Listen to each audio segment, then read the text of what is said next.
ভগবদ্গীতার ২৭ নম্বর শ্লোকটি হচ্ছে, তান সৌমিক্ষ সকন্তেও সর্বান বন্ধুন বস্থিতান কৃপয়া পরয়া বিষ্ঠ বিষিদন্নিদম প্রবীত।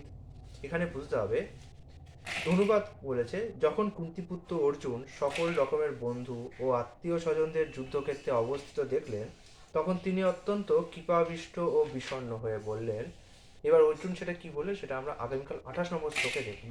কিন্তু তার আগে আমাদের বুঝতে হবে যে এখানে অর্জুন কেন এই যে যুদ্ধক্ষেত্রে এতক্ষণ শত্রুদের মধ্যে তার বন্ধুদের দেখলেন।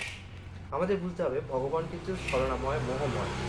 তিনি অর্জুনকে এই মনে এই সন্দেহটা ঢুকিয়ে দিয়েছিলেন।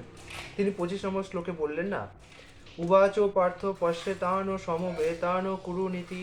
হে পার্থ, এখানে সমবেত সমস্ত কৌরবদের দেখো। এইভাবে অর্জুনের মনে লাস্ট মুমেন্টে ভগবান একটা সন্দেহ ঢুকিয়ে দিয়েছেন, এবং এর ফলে অর্জুনের যে অবস্থা হয়েছিল সেটা আমরা সবাই জানি।